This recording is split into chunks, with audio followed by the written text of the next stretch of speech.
तो क्या भाई साहब कर लिया ना शादी अम्बानी का बेटा, पूरा मस्ती, पैसा पूरा खर्चा।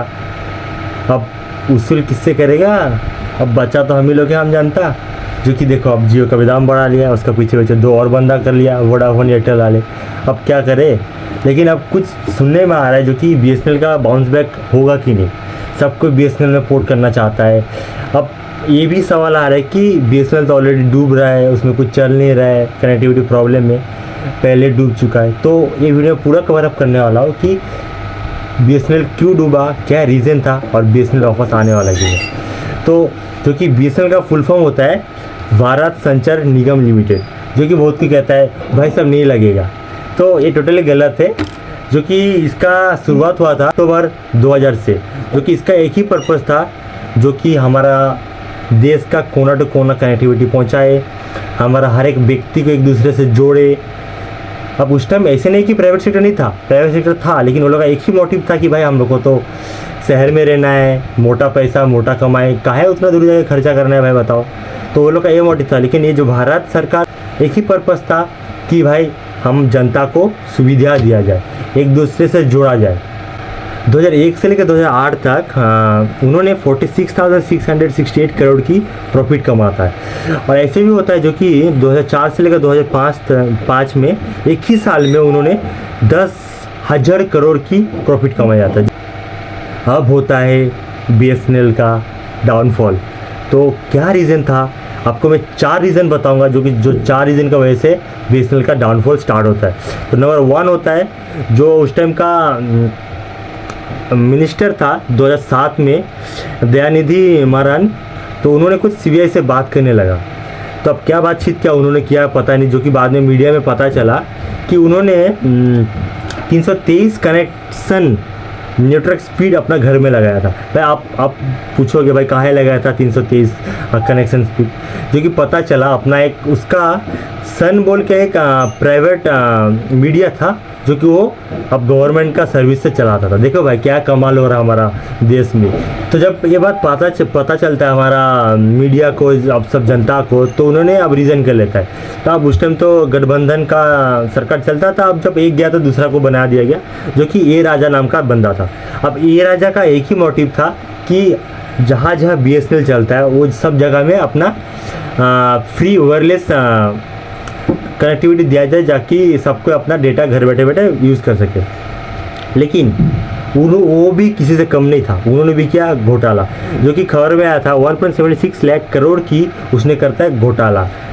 अब क्या चीज़ है हमको पता नहीं है, अब गवर्नमेंट उसका बरी कर दिया, पता नहीं क्या रीज़न। आप ही लोग बताएं कि क्या हो सकता है, क्या कारण था। सीबीआई भी अब टेंडर में ध्यान देने लगता है कि भाई जब कोई भी बीएसएनएल का टेंडर पास होता है तो सीबीआई उसमें जांच करने लगता है कि बीएसएनएल का कुछ घोटाला ना हो जाए, अब क्या हो रहा है नहीं हो रहा है। अब इसमें से जो प्राइवेट ऐसे प्राइवेट कंपनी सब था, वो सब का टेंडर ऐसे ही मिल जा रहा है भाई, जो लोग का कोई ना नाम है ना पता है ना कुछ है, ऐसी सेल कंपनी सब था। वो लोग का टेंडर में बहुत कुछ पकड़ा जा रहा था जब वो लोग टेंडर का मांग कर रहा था। तो ऐसे में बहुत सारा प्राइवेट सेक्टर कंपनी लोग को भी रोक दिया गया, क्योंकि वो लोग का भी ना नाम ना कुछ पता था। बस ऐसे ही, जो कि नोकिया ऐसे कंपनी उसको रिजल्ट मिल जा रहा है, लेकिन इन प्राइवेट कंपनी लोग को जो कि पूरा टेंडर मिल जा रहा था। तो अब जब ये टेंडर चल रहा था, उस टाइम एक टेंडर निकला था जो कि 93 मिलियन जीएसएम लाइन बिछाने का, तार बिछाने का एक प्रोजेक्ट आया था। उस टाइम में था $10 बिलियन, जो कि अभी का टाइम में 80,000 करोड़ की प्रोजेक्ट था। अब जो दूसरा रीज़न था डाउनफॉल होने का, जो कि हाँ उसका रूड स्टाफ था। अब जब कस्टमर सर्विस में कॉल किया, अगर आपसे कोई रूड बात करे, ऑब्वियसली आप वो पसंद नहीं करेंगे।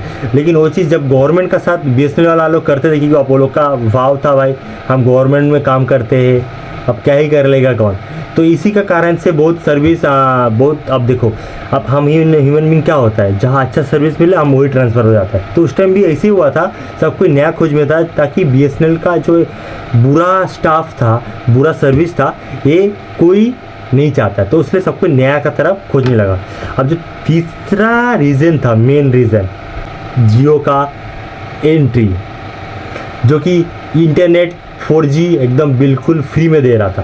अब कहाँ बीएसएनएल 2G में चलता था, 3G का तैयारी कर रहा था, अब तो भाई कहाँ जियो वाला 4G लेके आ गया। तो भाई कौन चाहता है स्लो चले हमारा गाड़ी? सब कोई चाहता है भाई फास्ट चले, तो सब कोई डायरेक्ट जियो में सीधा जाने लगा। तो यही हुआ दूसरा रीज़न। और जो चौथा लास्ट रीज़न था जो कि ARPU का। अब आप पूछोगे ARPU क्या होता है, जो कि इसका मतलब एवरेज रेवेन्यू पर यूज़र। अब ये क्या होता है? अब जो BSNL हर गांव में हर कोना टू कोना पहुंचाता था, अब जो हमारा शहर में एक रिचार्ज करता है हम लोग, उसका हर एक चीज़ में हम लोग खर्चा कर रहे हैं। जैसे कि अगर हम लोग जियो का कुछ मिले, सिम व्यवहार कर रहे, उसका जियो फाइबर बोलो, हम लोग 2 कनेक्शन लेके एटलीस्ट चलाता है, तो अब उसका दोनों तरफ से फ़ायदा होता है। लेकिन अब जो BSNL था वो अब गांव तरफ तो अब कोई इंटरनेट तो लेगा नहीं, ना कोई चलाएगा, तो इसलिए जो लोग का प्रॉफिट जो यूज़र का तरफ से वो शहर से ज़्यादा मिलता था और जो गांव से मिलता था वो कम मिलता था। अब जो 1,70,000 जो एम्प्लॉयर था, अब वो लोग को सैलरी तो देना पड़ेगा भाई। अब जब कम यूज़र होगा, कम वो लोग को फ़ायदा होगा, तो ऑब्वियसली अब वो सब जगह दे नहीं पाएगा। सब एम्प्लॉयमेंट तो एकदम पूरा पेमेंट भी देना एक सरकार के लिए बोझ बन जाता है। तो इसलिए सरकार का एक चौथा लास्ट रीज़न होता है जो कि BSNL का डाउनफॉल का। अब दूसरा है जो कि BSNL क्यों लौटना चाहिए, क्यों बंद टोटली नहीं होना चाहिए। जो कि अब देखो हमारा जो जियो वाला है वो 40%, एयरटेल वाला 33%, VI जो कि 10 से 15%, टोटली 90% इन्होंने मार्केट एकदम अपना हाथ में कर लेता है। लेकिन अब ये लोग का एक ही मान रहता है कि भाई हम मेरा पीछे तो कोई है नहीं, कोई टक्कर देने वाला होगा भी नहीं, हम अपना मन मर्जी करें। लेकिन जब कोई रहेगा वो लोग का पीछे जो कि टक्कर देने वाला, तभी वो लोग अपना रेट में कंट्रोल करेगा। तो टू कंट्रोल रेट टोटली, अगर कोई होगा नहीं भाई, आप प्रिंसिपल हो, आपका आगे कोई बोलने वाला नहीं होगा, तो ऑब्वियसली अपना मर्जी करोगे ना। सेम चीज़ इन लोग के लिए भी यही चीज़ चल रहा है, जो कि BSNL अगर लौटेगा तो इन लोग के लिए थोड़ा सा टक्कर वाला बात होगा। क्या कारण था अभी तक BSNL अभी भी लुढ़क के चल रहा है? तो सबसे फर्स्ट कारण है भाई दुआ ने बचा लिया। दूसरा कारण है जो कि गांव से विलेज इतना माउंटेन तक जो अपना सर्विस प्रोवाइड कर रहा था, उसके वजह से जो रूरल का बंदा या तो उधर का आदमी सब अभी भी वही सिम यूज़ किया जा रहा है, उसका कारण से अभी तक ये बंद नहीं हुआ। तीसरा कारण है जो कि हमारा गवर्नमेंट अपना कंपनी भाई कैसे बंद कर दिया इतना जल्दी, तीसरा कारण है जो कि अभी तक चल रहा है। तो सबसे मेन सवाल जो कि अभी का सोशल मीडिया हर एक जगह पूछा जा रहा है कि BSNL वापस आ रहा है कि नहीं। तो मैं टोटली कह दूँ कि BSNL आ सकता है। आप पूछोगे भाई क्यों आ सकता है, तो उसको 4 रीज़न बताएंगे, जो 4 रीज़न का वजह से आ सकता है। जो कि नंबर 1, हमारा जो गवर्नमेंट है, करंट गवर्नमेंट, उन्होंने 5 से 6 साल तक 3 लाख करोड़ इसमें इन्वेस्ट कर रहा है, जो कि ये चीज़ बंद ना हो बोल के। अब देखो अभी का सरकार भाई, पहले जो डुबाने दो, लेकिन अभी का सरकार का क्या सोच है भाई, अगर मेरा निगरानी में अगर डूब गया तो भाई सरकार तो पूरा बदनामी हो जाएगा भाई, जनता थोड़ी छोड़ देगा ऐसे ही। तो इसी का वजह से एक नंबर जो कि गवर्नमेंट का तरफ से सपोर्ट मिल रहा है। जो कि दूसरा कारण है जो कि हम भी टोटली ट्रस्ट करता हूँ, बिलीव है कि हमारा रतन टाटा जी उनको ये सोफा किया है ताकि वो ये प्रोजेक्ट को कंप्लीट कर सके। जहाँ जियो वोडाफोन एयरटेल वाला का 5G का तैयारी कर रहा है, और यहाँ हमारा मंत्री सब क्या कह रहा है आप देख लीजिएगा। कुछ ही महीनों में उपलब्ध होनी चालू होगी। जो हम अगर इसको इस पूरी जर्नी को देखें तो अगले 6 महीने में जो कि फेज 1 कहा जाता है, उस फेज 1 में 6 महीने में कम से कम 200 से ज्यादा शहरों में 5G सर्विसेज अवेलेबल होगी। न केवल शहरों में बल्कि कस्बों में और ग्रामीण क्षेत्रों में भी 5G की सर्विसेज उपलब्ध होगी। भाई सब जगह 5G चल रहा है, और यहाँ हमारे BSNL भाई सब क्या कह रहे हैं, 4G लाएगा 2024 में और 2025 में 5G लाएगा। लेकिन अभी तक बिलीव है। अब जो तीसरा बिलीव है जो कि अब देखो जो पहले हो चुका है, जैसे स्टाफ था रूड बिहेव करता था, अब वो ऑलरेडी अभी का जनरेशन को पता चल गया कि ये रीज़न था भाई, इसका वजह से बंद हो चुका है। तो अब सबको सबक मिल चुका है कि ये चीज़ अब जो करे वो चीज़ पहले का जैसे ना हो। ये चीज़ सबको अपना ध्यान में देगा ऑब्वियसली, जो कि मुझे पता है अभी तक लग रहा है। और जो लास्ट सपोर्ट है जो कि भाई पब्लिक सपोर्ट, ये चीज़ से बड़ा सपोर्ट कुछ नहीं है भाई। पब्लिक सपोर्ट भाई, सबको जाके ट्विटर में एकदम ट्वीट करो कि भाई BSNL को वापस से चाहिए, टाटा को ट्वीट करो। तो क्योंकि पब्लिक का ऐसे सपोर्ट कोई नहीं दे सकता है।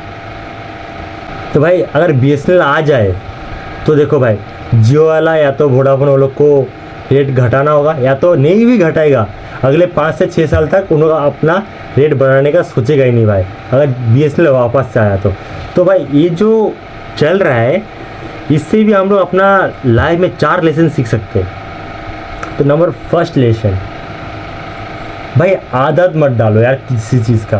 भाई देख रहे हो हम लोग जियो के इतना फ्री में पहले दिया, आदत लगवा दिया भाई, अभी तो बिना फ़ोन का रह ही नहीं सकता यार।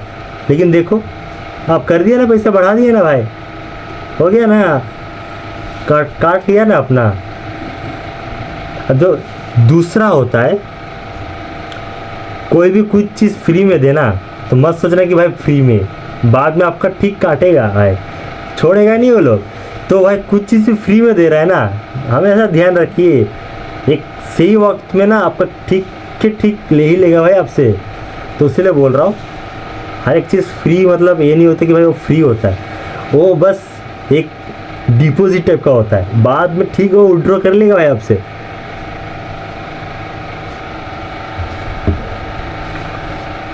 और जो तीसरा है लेसन जो कि भाई अपग्रेड करने सीखो, जो कि हम लोग BSNL से सीखा।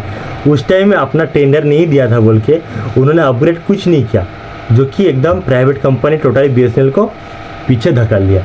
तो भाई वही चीज़ मैं बोल रहा हूँ, अपने लाइफ में अपग्रेड करो भाई, हर एक चीज़ कुछ नया सीखो ताकि आपको कोई डुबा ना पाए। और जो चौथा है भाई, घमंड कभी मत करो भाई। जियो वाले को देख लो यार, ये वोडाफोन एयरटेल वाले को देख लो, घमंड था भाई, मेरे को कोई डुबा सकता ही नहीं है, कोई कुछ नहीं कर सकता है भाई। लेकिन BSNL बहुत जल्दी आ रहा है, ये मुझे ट्रस्ट है। तो आप लोग जल्दी से जल्दी जाके ट्विटर में ट्वीट करो, एकदम सबको पता चलना चाहिए कि भाई BSNL आने का बहुत ज़रूरी है अभी का टाइम पे इंडिया पे। ये लोग का घमंड भी तो तोड़ना है भाई। चलिए इतना ही बस ये वीडियो में, फिर मिलता है नेक्स्ट वीडियो में।